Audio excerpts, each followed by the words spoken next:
es un eslabón perdido. Es un organismo que se supone que debió haber existido por lo que conocemos de los fósiles que tenemos en las manos, o no solo los fósiles, sino huesos en sí mismos. Si no fueron de hace mucho, pues ya se pueden ver huesos con células. Y que tendría que estar entre dos especies muy cercanas en el tiempo, pero que no hemos encontrado aleatoriamente porque no tuvimos la oportunidad de encontrarlo todavía.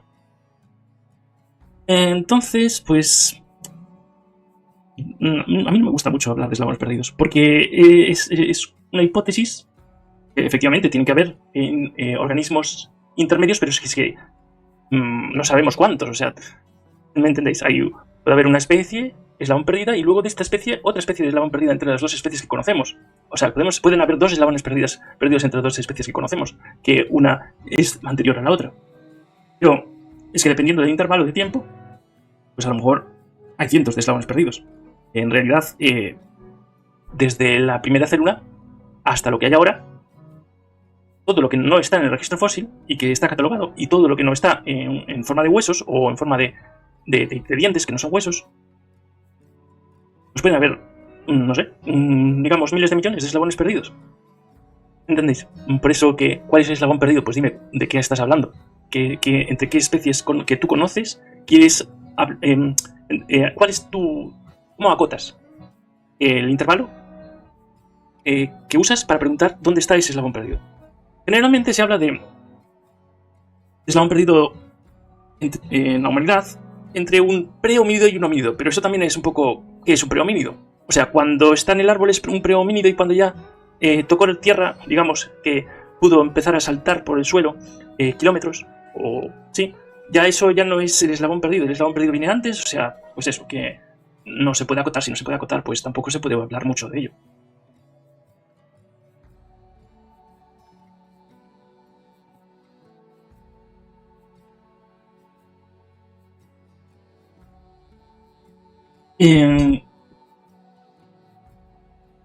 Por ejemplo, a mí me interesa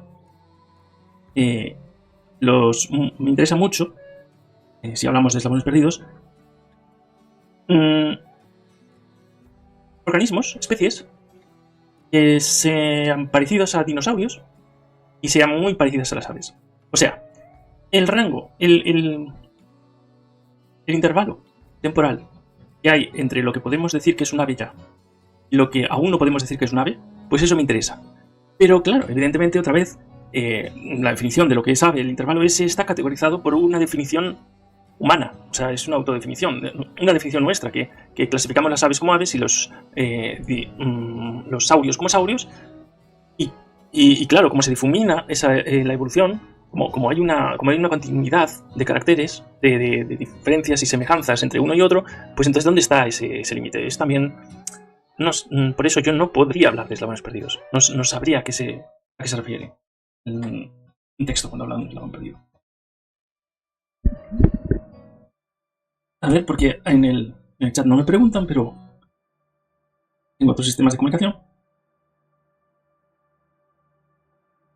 Sí, el Archaeopteryx, dicen. El Archaeopteryx es un saurio con plumas volador. No planeaba, sino que volaba. Entonces sí que podíamos hablar de eslabón perdido en el sentido de que ¿cuál sería el primer saurio que no planeó, sino que empezó a volar con las alas? Sí, eso es una cosa muy concreta y podemos hablar de buscar eslabones perdidos de esto. Pero el Archaeopteryx no es perdido, es encontrado, ¿no? Pero tienen que haber, seguramente, no sé, cientos de miles de años antes, a lo mejor millones de años antes, había otro ave, otro saurio que no planeaba, volador, era previo al Archaeopteryx. Entonces esto sería como más profundo en el árbol de filogenético y sería otro eslabón que cuando lo encontrábamos no sería perdido. Pero a lo mejor hubo uno anterior y lo mismo, cuando lo encontremos no sería perdido. Entonces, nunca sabemos si hay un eslabón perdido. Para eso tendríais que haber vivido 4.500 millones de años y haber registrado todos los organismos desde que aún no había vida, para saber cuántos eslabones, cuántos miles de millones o cuántos incontables eslabones perdidos hay. Y como no es posible, pues es casi no una entelequia, pero es un concepto muy vago para mí, ¿vale?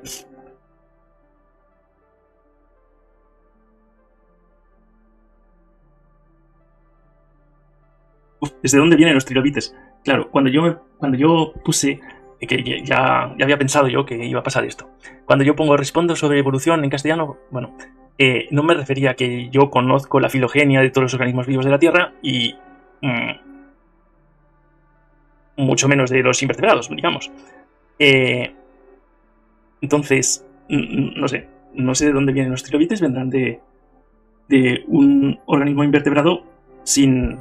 El trilobite tiene caparazón, tiene un concha, podríamos llamar, pues vendrá de algún organismo, al final siempre llega de un organismo que no tenía concha, eso sí que te lo puedo garantizar, pero no tengo información. Yo cuando he hablado de respuesta sobre evolución, más bien me refería a si tenéis preguntas o dudas generales, pero claro, quien me está preguntando no tiene dudas generales sobre evolución seguramente porque esas dudas las tiene cubiertas, ¿no? Las dudas generales. Las dudas respecto a qué es la evolución. No los datos. Pero bueno, o sea, se puede buscar en ChatGPT de dónde vienen los trilobites, a ver qué es lo que sabe ChatGPT. Y a ver si nos fiamos de él. Bueno, eso tenemos que decidir ahora si nos o no nos fiamos de él. Y tal, claro, es que para estas cosas el Twitch es mejor hacerlo con ChatGPT, porque fiarse de ChatGPT para detalles de este estilo es como fiarse de mí. Quiero decir, es más difícil fiarse de mí con datos específicos sobre lógica de taxones.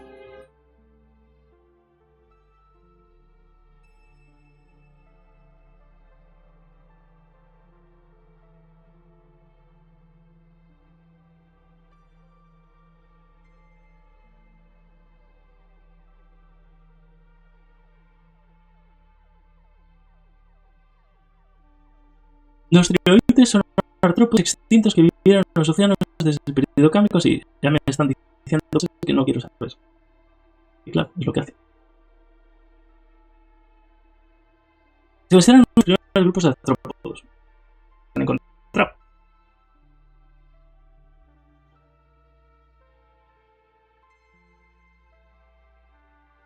Durante la sí, eso también. Yo estos datos los sé.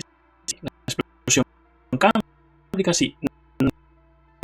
¿De dónde vienen los trilobites? Aquí no se está respondiendo esto de momento. Bueno, pues, ChatGPT. Quiero decir nada respecto a la pregunta. Voy a dejar abierto si hay más dudas.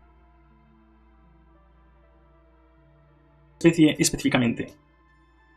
Eso sí que es una pregunta de evolución general.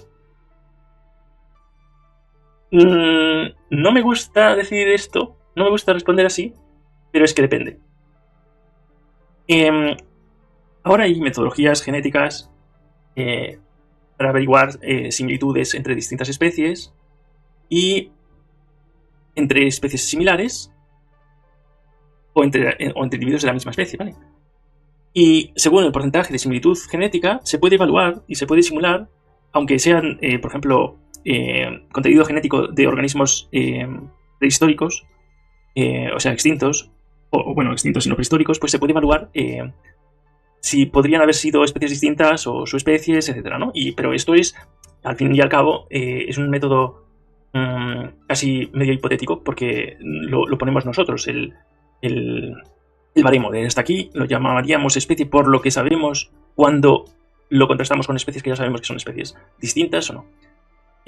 Para organismos con reproducción asexual, por ejemplo, en bacterias, lo que se hacía antes, ahora, sobre todo genética, como en todo, es decir, secuenciación genética, y lo que antes era, bueno, antes y ahora cuando no tienes suficiente dinero, medios o tiempo para hacer secuenciaciones. Son una serie de pruebas químicas que categorizarán los distintos tipos de bacterias, ¿vale? Las bacterias se reproducen asexualmente, es decir, de una aparición aparecen X y en no sé, o cientos de millones, mucho más incluso. tenemos esa metodología para bacterias, ¿no? Si no tiene estas enzimas y claro, más profundamente podemos ver el gen que va a codificar todas esas enzimas, es decir, secuenciación genética. También se puede evaluar, pues, si existe transferencia con pili de bacteria a bacteria, entonces es más probable que sean de la misma especie. Yo no voy a decir completamente seguro de que es la misma especie, pero sí que hay, ¿no?, transferencia genética entre bacteria y bacteria, pueden existir. Y se supone que los plásmidos aparecieron por ese método. Bueno, una de las primeras categorizaciones es gram positivo o gram negativa, es decir, la característica de su pared celular, las características que implican que tienen una composición u otra y se descubre pues con tinciones, la tinción gram, pero bueno, eso lo divide en dos grupos todas las bacterias que conocemos. Y luego así, con este tipo de historias, pues podemos ver si metabolizan la lactosa, si son termófilas, si son fotosintéticas, si son si utilizan energía química o energía fotoeléctrica, etc. Ahora, para organismos y esto ocurre pues no solo con bacterias, sino con otros organismos con reproducción asexual, ¿vale? Con amebas, si metabolizan algo, si no metabolizan lo otro. Hay organismos con reproducción asexual que pueden tener también reproducción sexual, y entonces ahí ya podemos usar la definición general y antigua. Antigua porque ahora pasamos a la secuenciación y ya nos olvidamos de esto, de que organismos con reproducción sexual que pueden reproducirse, en principio, son de la misma especie si la herencia en principio lo digo porque en ciencia 100% absoluto no se puede, porque sobre todo en biología es muy difícil del conocimiento, ¿vale? La ciencia está en disposición constante de tener la pequeña duda, aunque el conocimiento sea muy seguro que sea así. Solo por respeto incluso a cómo la ciencia funciona. Y es refutando hipótesis. Pero bueno, la forma, ahora voy a dejar de ser cuidadoso porque si no, no acabo la frase. La forma es que dos organismos con reproducción sexual, si dos individuos se pueden reproducir y el resultado se puede reproducir con la primera generación, la generación padre y madre, o madre y o, entonces son de la misma especie. Pongamos un ejemplo. En lugar de con amebas, con el burro y el caballo, ¿no? El burro y el caballo parecen muy similares. El burro y el asno. Bueno, hay dos. Es que ya no me acuerdo exactamente si era el asno y el burro o el burro y el caballo. Pero bueno, uno de esos dos se lo podemos preguntar a ChatGPT. Pueden reproducirse entre sí y generan el mulo. Y el mulo no puede reproducirse con ninguno de los individuos anteriores, de sus padres de la primera generación, de la generación anterior. Y eso implica para la definición de especie que el mulo es que los padres no son de la misma especie. Cuando se genera descendencia infértil en un organismo con reproducción sexual, los que han generado esa descendencia no son de la misma especie. Y esto tiene relación con lo que decíamos antes, del Homo neanderthalensis y el Homo sapiens, que se supone que, bueno, ya hay bastantes evidencias de que, desde hace bastante, que tenemos genes neanderthalensis. Unos con mayor tasa que otros, unas poblaciones con mayor tasa que otras poblaciones, pero existen, lo cual implica que estas dos denominamos especies, se han reproducido y han dejado descendencia fértil, por lo tanto, desde el punto de vista de esa definición, no podrían ser catalogadas como especies distintas. Y por eso digo que en antropología la evolución es una pesadilla. Porque hasta que no averigüemos cuánto contenido genético de qué poblaciones tenemos nosotros ahora, no podemos averiguar si es posible que dos poblaciones distintas que pensamos que son especies distintas realmente son poblaciones muy distintas y genéticamente también muy distintas relativamente, pero no son especies distintas porque han dejado descendencia fértil. Entonces también hay que cogerlo con pinzas este método de definición de especie. podemos usar aproximaciones. No hay cosas taxativas en muchos ámbitos de la biología. Pero eso implica que la conversación en biología es complicada, porque siempre tenemos que estar recordando que, bueno, cuidado, porque... Y sobre todo con cosas del pasado, que solo podemos recoger, bueno, en el caso de especies de homínidos, pues podemos recoger hasta, bueno, podemos recoger huesos, vamos. Especies de prehomínidos ya tendríamos que recoger fósiles casi. Bueno, eso habría que verlo. Pero me refiero a que organismos prehistóricos, pues de ellos no tenemos ya huesos. Ya, si tenemos alguna constancia de ellos es por... Bueno, prehistóricos. Por ejemplo, antes de los mamíferos. Pues seguramente no existe la posibilidad de encontrar huesos de ninguna especie que fuese incluso posterior a 65 millones de años atrás. O sea, no sé cuándo se dice que se puede, cuando está establecido, se puede saber más o menos desde cuántos millones de años atrás pues se pueden conservar los huesos, ¿no? Pero claro, la conservación también depende, ¿no?, de dónde se han quedado. Pero el caso es que si manejamos fósiles, pues la cosa se complica muchísimo más, porque solo tenemos constancia de que existió algo que tiene ese aspecto, al menos en donde de lo que ha dejado fósil. El fósil es no hay tejido vivo en el fósil, ¿vale? Lo que sea tejido vivo ya no se llama fósil, se llaman restos biológicos. El fósil es una sustitución de material tectónico, tectónico, de la corteza, sustitución de roca, de minerales, en lugar del tejido duro de un organismo. Y con duro no me refiero a una uña, sino como mínimo de la dureza de una concha. Y por eso sabemos que existen trilobites. Y la otra vez, justo hace poco hablaba de trilobites, porque me preguntasteis, y no, el trilobites no era lo que yo estaba pensando ahora. El trilobites no tiene concha. El trilobites era un artrópodo sin concha y era grande, de 2 metros, o sea, podía ser 1 metro, medio metro, una era grande, vamos, y era marino. Y vamos, sí, debió ser terrorífico aquello, pero aquello. A lo mejor no peligroso, no lo sé. Eso habría que verlo, solo con ello. Habría que estar ahí. Mejor no.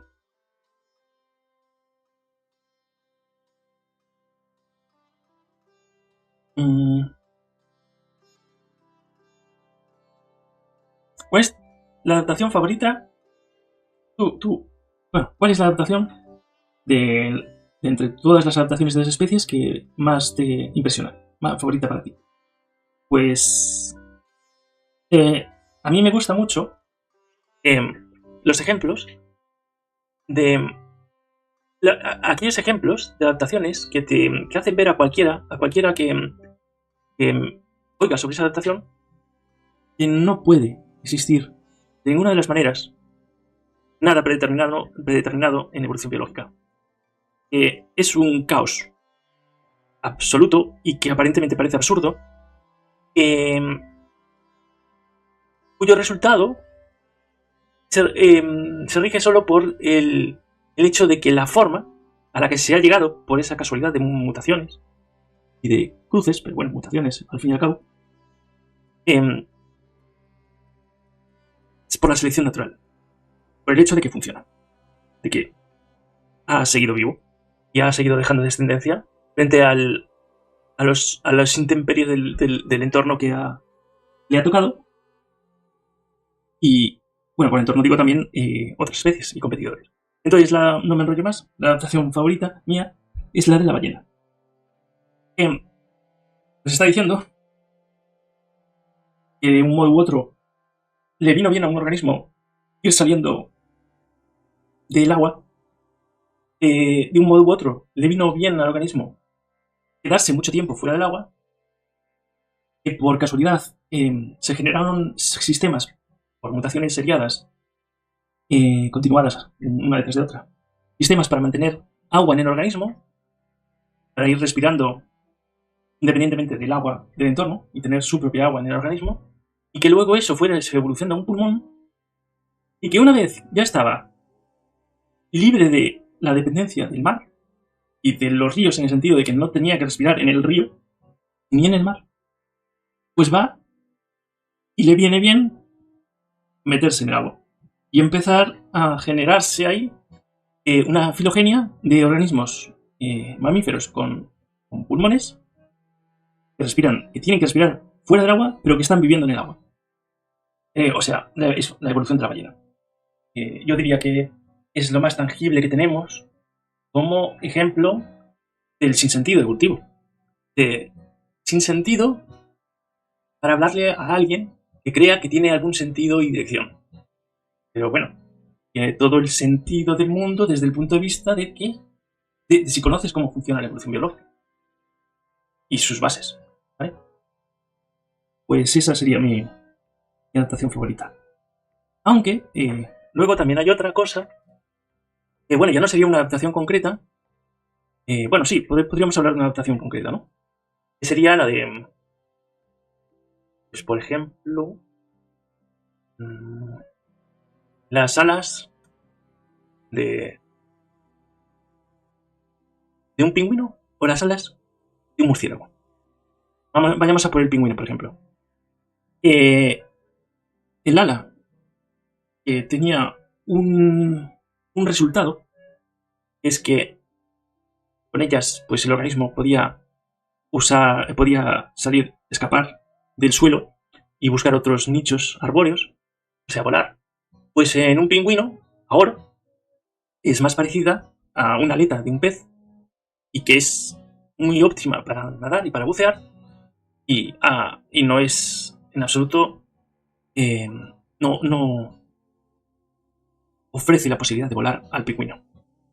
Y el ala del murciélago pues es una membrana que fue uniendo los dedos del murciélago, ¿no? A lo largo de su filogenia, vamos. De modo que al principio se supone que le permitía planear y ahora puede volar como un ave. Y son estructuras muy similares. Por ejemplo, la del murciélago es una estructura anatómica, bueno, funcional, muy similar a un ala de un flamenco, pero su origen no tiene nada que ver. No es común. Lo mismo que las aletas de un delfín y la aleta bueno, el ala que sirve como aleta a un pingüino o a un pez. Nos dice esto bueno, esto se llama convergencia evolutiva, ¿vale? Convergencia evolutiva. Y nos dice, claro, muchos empezarán a pensar, a lo mejor cuando oigan esto por primera vez, pueden volver a pensar o pensar que, mira, yo hay una prueba de que hay una dirección.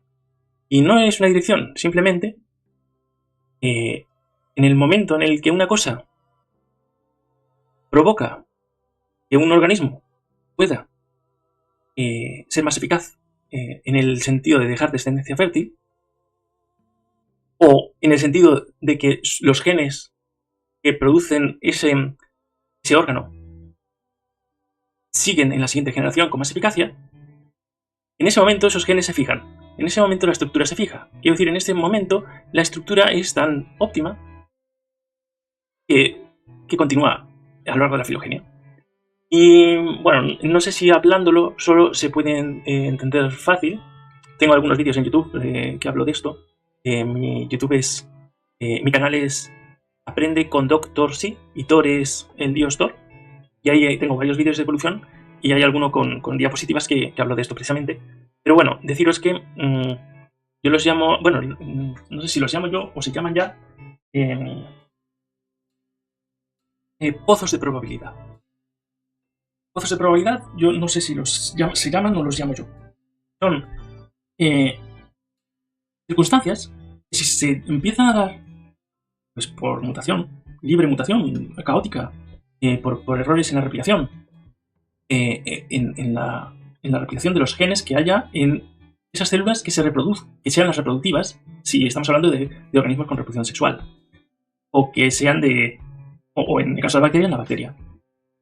Pues cuando empieza a haber unos resultados determinados por causa de ciertas mutaciones en los genes que son continuadas, es muy probable que esto alcance un momento en el que el ala ya empieza a funcionar como un aparato para volar.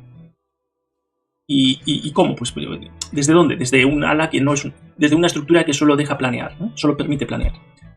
¿Y por qué? Porque, o sea, ¿cuál es el motivo por el cual es más eficaz un ala en ese caso? Cuando se empieza a generar en un organismo una ala planeadora. Pues porque el ala le permite acceder a más nichos, extenderse más el organismo, y no solo el organismo, sino los genes a lo largo de las generaciones que producen ese ala. Entonces es solo una cuestión de eficacia biológica, de ser óptimo en el sentido de dejar descendencia, pero nadie quiere dejar descendencia. A ver, intencionadamente nosotros podemos querer descendencia, pero me refiero a que en evolución no hay ni siquiera una apetencia por reproducirse. Pero el que no lo haga no lo hace. O sea, el que no lo haga no lo hace y no deja descendencia. Entonces los genes que de algún modo no colaboraban en que tú dejaras descendencia, pues van quedándose por el camino. Y esto es lo que ha pasado a lo largo de las filogenias. Estamos hablando de eones, bueno, de millones de generaciones. No me gusta mucho hablar de tiempos, sino más de generaciones. Porque todo esto depende de la tasa de mutación del organismo del que hablamos y de la tasa de generación de las nuevas generaciones que tengan los genes de ese organismo, ¿vale? Por ejemplo, una bacteria se reproduce muchísimo más rápido, pero vamos, incontables veces más rápida, no incontables, se puede contabilizar, pero yo no sé contabilizarlo en este momento que un elefante, ¿vale?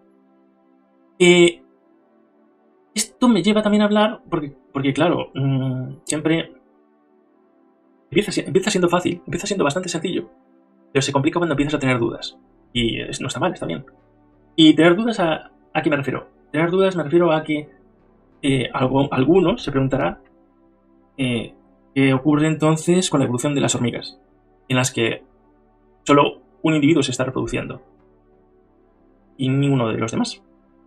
Bueno, o sea, unos machos fecundan a la hembra reina, pero hay hembras obreras que mueren y desaparecen, y sus genes aparentemente parece que no llegan a la siguiente generación.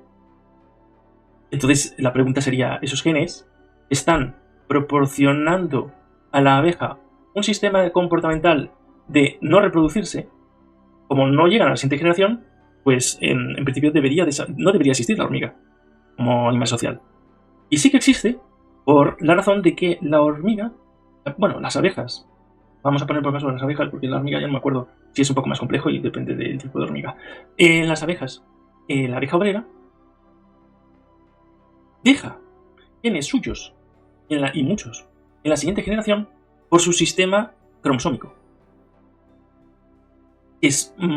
Hay más proporción o porcentaje de genes de la oveja obrera en sus hermanas que si ella dejara, que la hipotética descendencia de ellas. Por lo tanto, los genes que están proporcionando esa tendencia comportamental de no reproducirse siguen a la siguiente generación. En ese caso, la reproducción de esos individuos no deja tanta descendencia como cuidar a hermanas suyas. O hermanos suyos. Creo que era así más o menos la cosa. Lo tengo en vídeos también. No me acuerdo exactamente, no puedo decir exactamente cómo era el sistema, pero el caso que nos está diciendo esto, o sea, el caso que es lo interesante de esto y lo cierto rotundamente, es que son los genes que siguen existiendo los beneficiados en el sentido de que se replican ellos o ayudan a que otros individuos con los mismos genes, copias suyas, se sigan a la siguiente generación. Por lo tanto, lo importante ya no es la reproducción, sino comúnmente y universalmente, lo importante, o la base la unidad en la que nos tenemos que fijar, es, aunque vaya agrupada con otros genes y en individuos, es el gen en sí mismo. El gen que exista es el que funciona, sea como sea. Si ese gen traduce información al individuo de que, ojo, no te reproduzcas, ayuda a los hermanos, pues ese gen perdurará. Si el gen te dice, vete de casa y vete a reproducirte, al final deja como resultado más genes en la siguiente generación de ese estilo, de ese tipo, o sea, copias suyas, pues ese gen que dictamina esta decisión del individuo continuará, y el siguiente individuo tendrá una tendencia a esa decisión, que es más complicado porque en muchos casos depende del ambiente en el que esté el individuo, ¿vale? Hay veces que hay genes en un ambiente no resultan en muchas copias suyas en las siguientes generaciones. Y no solo eso, porque estoy hablando aquí de... no estoy comentando la importancia del cuidado parental. Muchas veces no tener más genes en la siguiente generación requiere cuidados a la siguiente generación. Y entonces, en algunos organismos, esos organismos, cuando proporcionan mucho cuidado a sus crías o hijos, esos cuidados se traducen al final en que esos hijos y esa descendencia tienen mayor probabilidad de dejar descendencia en la siguiente generación. Que si los progenitores se empiezan a reproducir y dejar a la descendencia sola.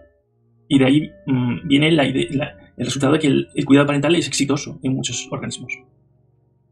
Pero, ¿cómo se puede resumir todo esto? Existe, digamos, como un conflicto, una guerra entre distintos comportamientos en distintos ambientes de distintos organismos. Y ciertos comportamientos en ciertos ambientes van a tener mucho éxito respecto a que esos comportamientos se van a traducir en los mismos comportamientos en las siguientes generaciones, determinadas por los genes de este tipo, y en otras ocasiones, y en otras circunstancias u otros ambientes, serán otros genes los que tengan mayor eficacia. Y por lo tanto es un ir viendo qué pasa. No sé si me he explicado. Voy a ver, tengo más dudas. Se ve que en el Twitch no hay ninguna pregunta.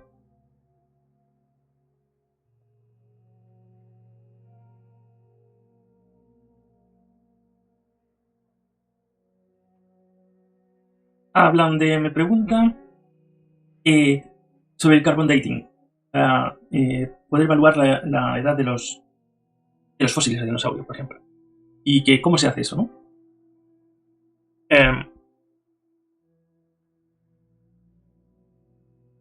No sé, porque me habla del instrumento, de cómo se llama el instrumento no lo conozco. Los isótopos de los elementos químicos son los mismos elementos químicos con menor, con diferente número de protones. Y a lo largo de la historia de la Tierra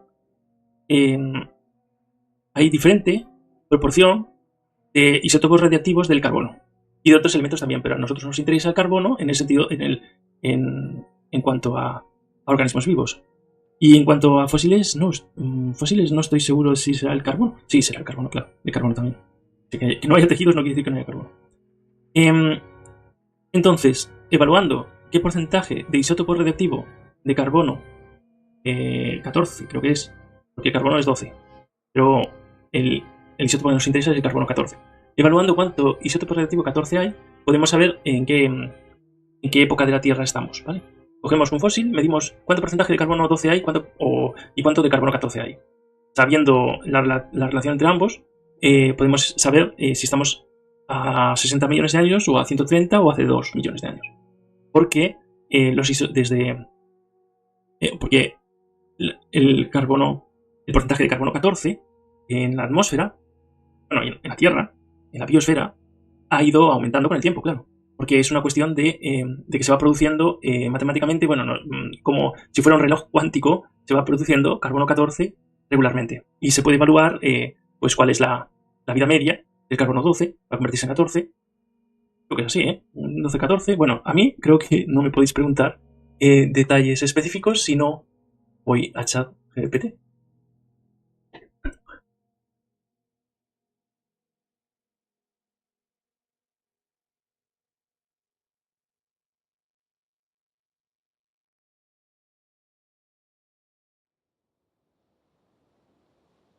Yo me acuerdo que incluso había preguntas del estilo de averiguar la edad de no sé qué, dependiendo del porcentaje de carbono 14 que se encontraran en oposiciones. O sea que yo todas estas cosas las he sabido. Pero para el examen, yo sí, las cosas específicas, pues para eso tenemos tecnología. Si no, estamos apañados. Era una técnica utilizada determinada edad. Ah, ves, claro. Los fósiles. Claro, es lo que iba a decir, no es el carbono en los fósiles. En los huesos sí, pero claro, él me estaba mezclando huesos con dinosaurios y no tenemos huesos de dinosaurios. Entonces, con los dinosaurios se usará otro isótopo. Datación con uranio, plomo.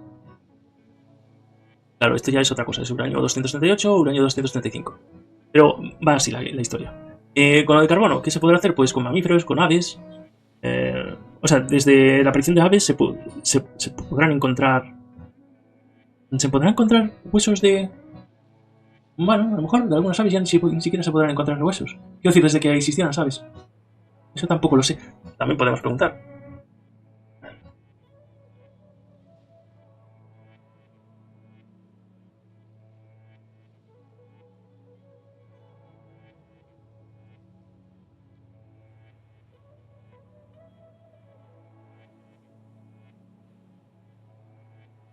Aunque a lo mejor me estoy metiendo.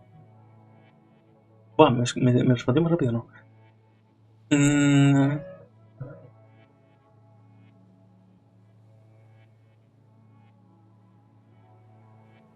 Demasiada. Nada.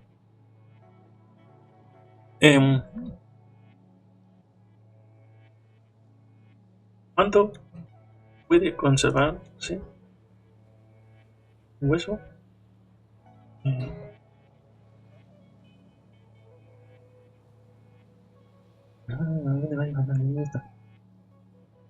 Claro, o sea, es que es lo de siempre. No me puede decir no sé cuántos millones de años. O 1000, o cientos de mil, o lo que sea. Me habla demasiado. A ver.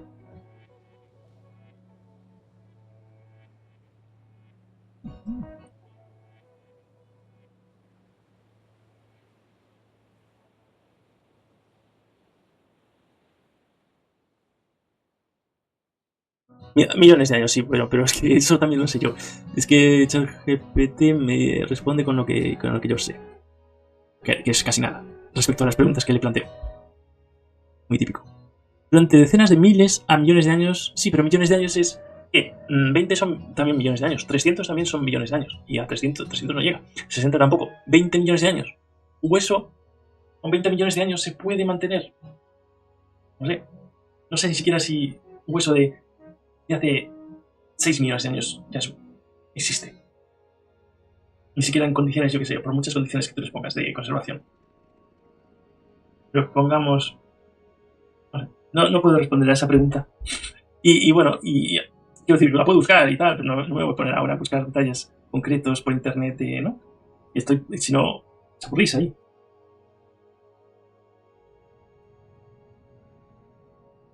Bien, no entendió cuál es la diferencia entre un hueso y un fósil. Bueno, un hueso ya, ¿no? Es un tejido orgánico. No digo vivo, porque puede estar muerto. Un tejido orgánico. Un fósil es la invasión de material, ¿cómo se diría? Geológico. La invasión de material geológico, la invasión de roca sobre la parte dura del organismo. Y, por lo tanto, ese proceso provoca que la forma de la parte dura del organismo ha desaparecido, se mantenga en la roca. De modo que es de una consistencia diferente a la roca que hay alrededor. Y por lo tanto, tú puedes romper la roca de alrededor sin romper la roca que tiene la forma de la parte dura antigua del organismo. Y por lo tanto podemos saber la forma de las estructuras duras del organismo. Y las estructuras duras del organismo o son huesos, o son conchas, o bueno, ya no puedo imaginarme más cosas, porque dientes, no sé si se llegan los dientes, no sé si llegan a tener la... Sí, los dientes también. Claro, porque los dinosaurios, en los museos tenemos dinosaurios con dientes, claro. Pero eso, no son dientes, son la estructura geológica o granítica, se puede decir, o de roca, que ha invadido al tejido, porque es tejido también, suficientemente duro como para producir que esa invasión genere una forma con una consistencia distinta alrededor y dentro de ese antiguo hueso o diente en el exterior. La quitina de los cuernos de los rinocerontes, por ejemplo, no fosiliza. No es suficientemente duro como para que se genere fosilización. Y por eso, si ves un rinoceronte con un cuerno, un rinoceronte lanudo prehistórico, pues es porque es el cuerno en sí, no ha fosilizado ese organismo.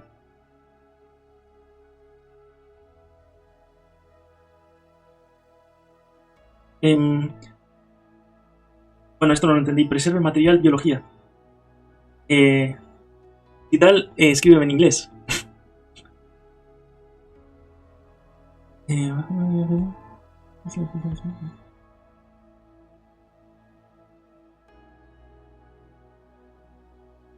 A ver, ¿crees que la evolución humana se verá determinada por la tecnología CRISPR?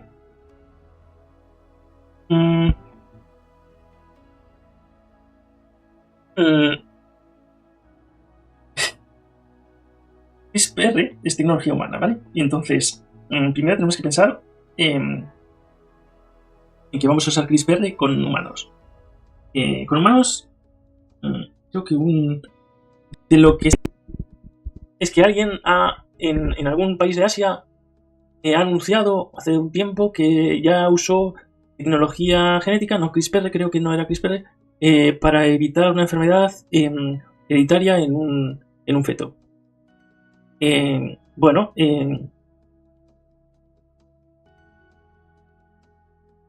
evolución biológica, todo esto. Es decir, crear con CRISPR del futuro, con la New CRISPR 24 del 2040 o de los 2070, crear humanos con huesos más consistentes o con musculatura específica que pudiera hacer que la persona estuviera mejor en el espacio, o quién sabe, ¿no? O evitar muertes o eliminar enfermedades hereditarias en poblaciones determinadas. Esto... aquí entran muchos ámbitos. Entra el ámbito de la tecnología, ¿vale? Efectivamente, que existe y que, a mi entender, la tecnología que es posible, lamentablemente o afortunadamente, dependiendo del caso, se usa. Y las posibilidades, al fin y al cabo, al final, con humanos, se usa. Eso no quiere decir que, sabiendo que pensando que eso va a ser así, eso no quiere decir que no hagamos esfuerzos para regular, o para intentar controlar, o para intentar evitar ciertas cosas. Pero bueno, al margen de eso, también aquí está involucrado el ámbito de la política y la economía. Porque el CRISPR, si se usa en una población de humanos que no se van a reproducir y que no van a coger sus genes y transferirlos a la siguiente generación, pues la evolución biológica es mínimamente afectada por ese uso tecnológico en humanos. Nosotros, quiero decir, en última base, es todo lo mismo en realidad. Por mucho que CRISPR sea el uso de tecnología en los genes, el hecho de usar tecnología de otras cosas provocó que ciertas personas, y bueno, ciertas personas no, de la Tierra de ahora, miles de millones de personas, y yo incluido, estamos aquí y no estaríamos sin la tecnología. Entonces, ¿la tecnología afecta a la evolución biológica humana? Sí, afecta. Pero como afectan otras cosas, entonces sí, claro que va a afectar y está afectando nuestra tecnología ahora y cada vez va a afectar más. Pronostico, porque pronostico que vamos a avanzar tecnológicamente. Pero claro, dependiendo de si eres optimista o no, pues el problema no vendrá, o sea, el problema, el debate o el conflicto moral no vendrá con CRISPR tanto como con otros asuntos. Podría ser la IA. El CRISPR va a llegar a alcanzarnos antes que lo que la IA pueda producir efectos en la humanidad respecto a su evolución. Sí. Pero bueno, no sé. Lo problemático de CRISPR que veo yo en el sentido de usarlo con humanos, en principio, la primera problemática que veo es que la tecnología es un avance trascendental y nos facilita mucho el manejo genético, porque ya había manejo genético antes. Genético, o sea, no hibridaciones solo o cultivos específicos, o bueno, todas las frutas que comemos son producto de nuestras ganas de alcanzar esa fruta, cruzando dirigidamente determinadas plantas desde hace miles de años. Pero lo que me refiero es que, bueno, aunque la tecnología sea muy eficaz y sea trascendental y tal, los conflictos que se encuentran, uno se puede encontrar cuando extraes un gen, lo sustituyes por otro, o lo cambias de algún modo, no lo veo evaluable ahora mismo. Es decir, jugamos con fuego ahora. ¿Jugaríamos con fuego ahora? Sí, creemos que podemos, entendemos tanto el genoma humano y su funcionamiento como para sustituir una zona del gen y pensar que nunca no va a haber repercusiones o daños colaterales en muchos casos. A lo mejor se empezará a hacer con cosas, como siempre, que pueden provocar la muerte del individuo cuando tenga 20 años. Por ejemplo, imaginaos que se evalúa que un embrión tiene una patología genética que va a producir que esa persona, cuando tenga 23 años, 24 o 30, lo que fuera, pues muera de no sé qué, y además la enfermedad sea grave y duradera, pero relativamente duradera y sufrida. Y entonces se dirá, los daños colaterales que pueda producir, la probabilidad de los daños colaterales que pueda producir usar CRISPR para evitar que esa persona tenga ese problema, compensa respecto al problema que va a tener esa persona de adulto. Entonces se empezará a hacer así, en el sentido de que compensa. Es todo igual. La tecnología se empieza a usar cuando los riesgos no superan el problema. Por ejemplo, hace nada tenía un ejemplo perfecto, pero ahora ya no. A ver, déjame pensar. Pues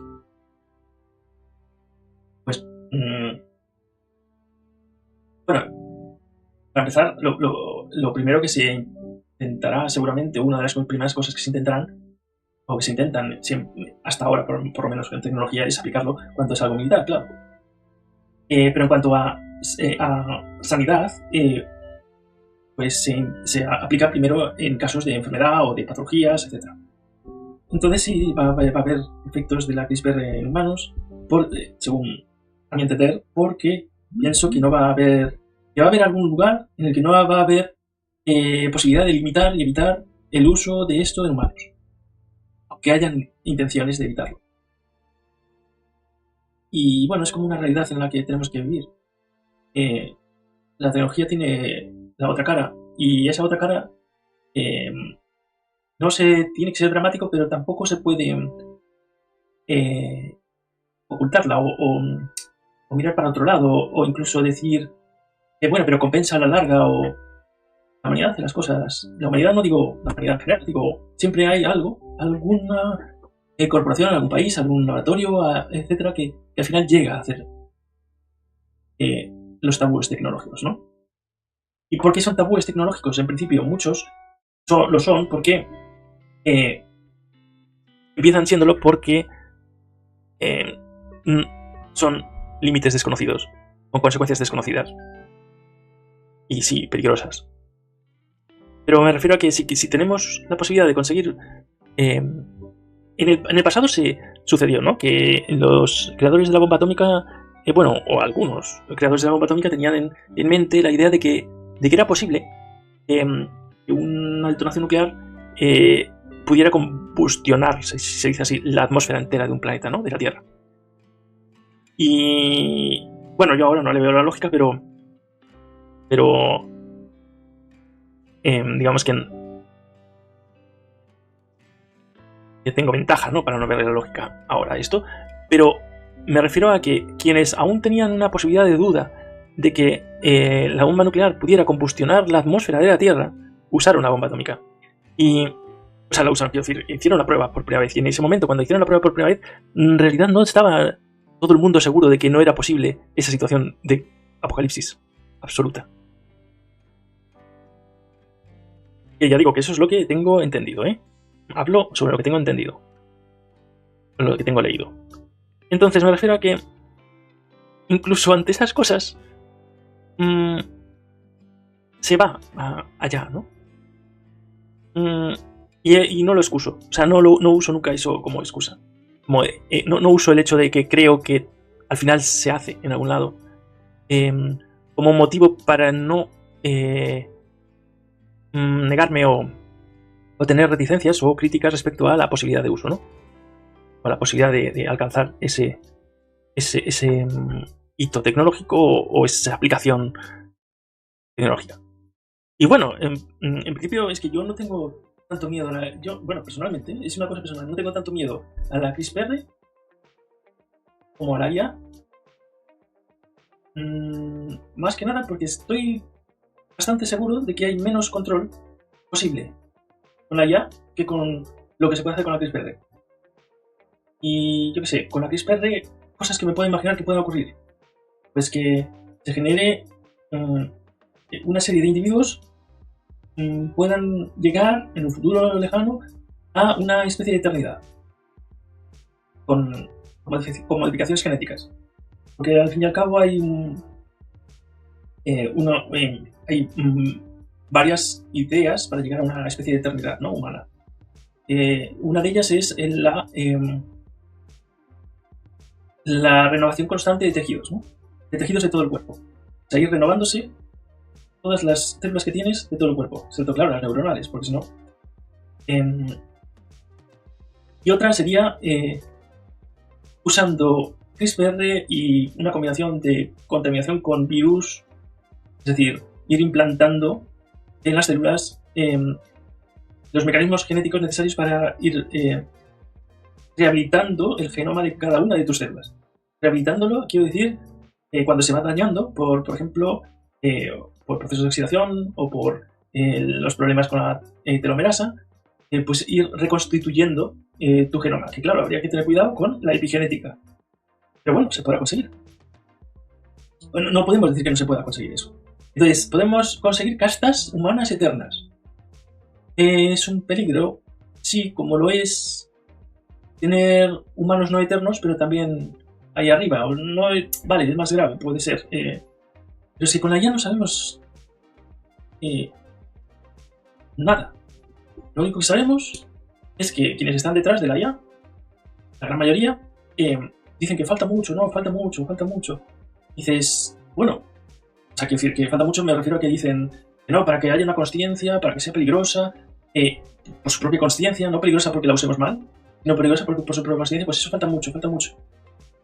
Es inviable, lo único que conocemos de la IA es que nos va sorprendiendo cada semana o cada mes. También sabemos que el control sobre esto es nimio y se están empezando a hablar de ello, digamos, globalmente, ¿no? En plan, reuniones de países y eso.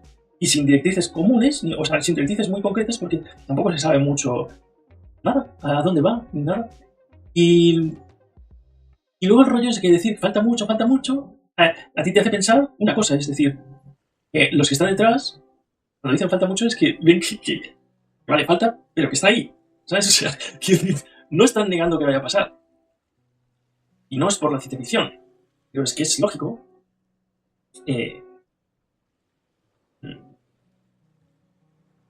suponer que en algún momento alguien, solo con las ansias de ver si puede hacerlo, alguien, me refiero a un grupo de laboratorios, un grupo, bueno, de laboratorio de ingenieros y tal, es solo por el hecho de la curiosidad de llegar aunque vean que no es útil, intentar imitar la conciencia humana en una máquina, pues le parecerá divertido y hay muchos ingenieros, si alguno lo conseguirá, conseguirá que una máquina simule tan bien la conciencia, que sea indistinguible de la conciencia, y no sabemos qué es la conciencia de una IA.